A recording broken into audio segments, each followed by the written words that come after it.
Hi, it's David Oestreicher wishing you all a happy Thanksgiving. And so is the dog next door.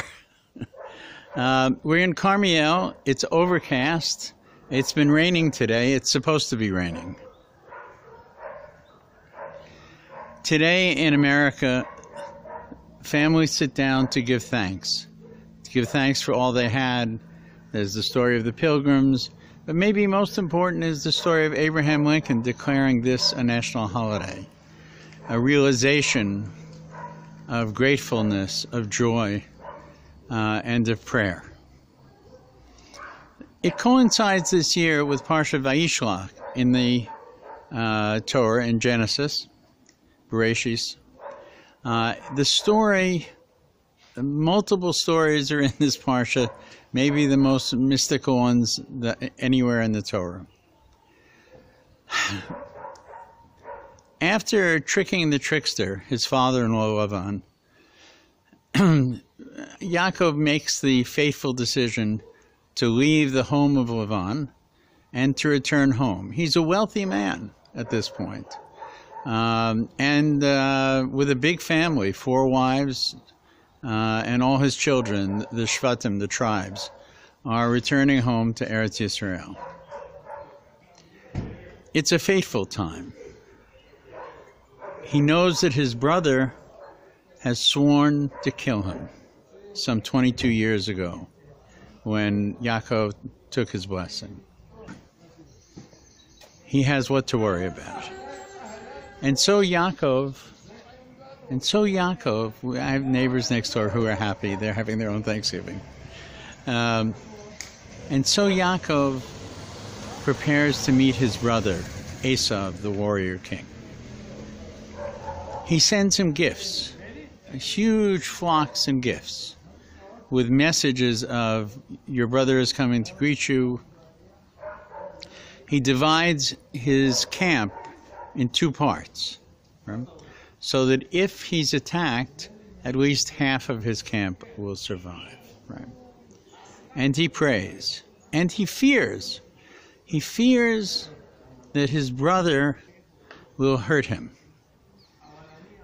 He worries. He fears that maybe he will kill Esav, which isn't good, or Esav might kill him. Everything is on his mind. He knows that he hasn't made peace yet with Esav. And he may never at this point. That night, after the camps have been divided into 2 parts, right, Yaakov, it says, was left alone. And a man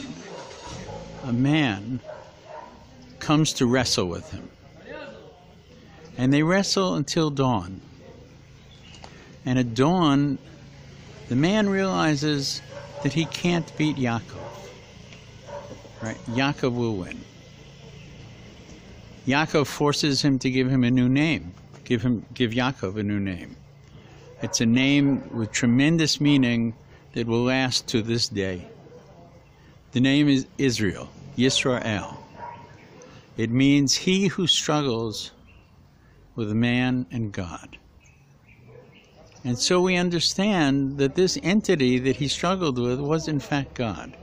This entity that hurt his leg, he had to heal from it.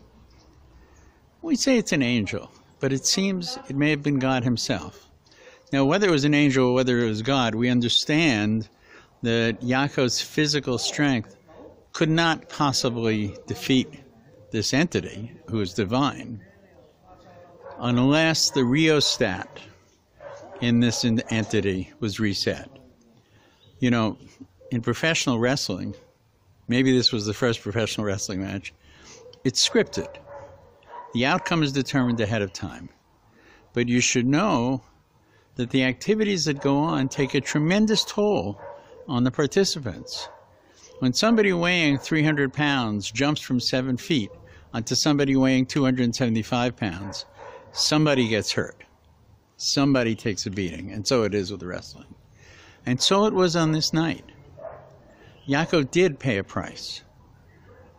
His leg was injured very badly. But more than that, he overcame. What did he overcome? Well, we understood that he became his twin brother's guardian angel. That's really close to himself. He overcame Yaakov as well as Esav and became Yisrael. And this is tremendously important. Yaakov was an individual who worked and planned and managed situations, made deals, struggled all the time, and was accomplished, but had no satisfaction. He was an incomplete man.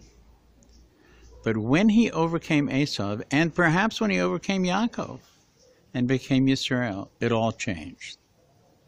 And when he meets his brother, the Torah tells us directly that Esav ran and hugged him and kissed him. Now there are dots over the kiss, and some people say this means that he was trying to bite him and couldn't bite him. Others might say that the kiss was very intense. And Yaakov, when talking to Esav, refers to himself as the servant of Esav. He refers to him as Adoni, my Lord. He says to him, now that I've seen you, I have seen the face of God. And Esav, very similar. I don't need anything from you.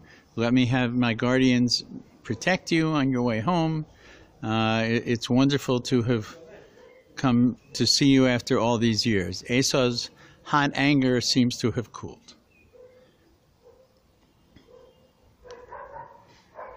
What do we learn from this as we sit down to our Thanksgiving table? There is so much that divides us in this world today, that pains us, that causes us suffering. But on this night, and let this be a message going forward, is a night to be grateful for all that we have, and especially our families, that exist before and after politics, that exist before and after hardship, that exist before and after disease and poverty and stress. At the end of the day, the family can hold us together. And we are a family. More than we are a religion, I would argue. And what we see here in this story is the binding of Esav and Yaakov together. Something that seemed unbelievable up to this moment. So my blessing for you, and by the way, one of the things that happens in this parsha, and it's actually stunning, and sometimes we bypass it completely. Yaakov gives Esav a blessing, his blessing. One would argue that we're coming to a positive conclusion of these events. Now, we all know that it's not complete yet, and there's a long way to go. But the trend is excellent. And let that trend be excellent for you. Have a great Thanksgiving. And those of you who are close to us that are not Americans, take pleasure in the gratitude that we have. Make it your own. David Ostreicher, Parsha V'Yishlach, Carmiel. Be well. Shabbat Shalom.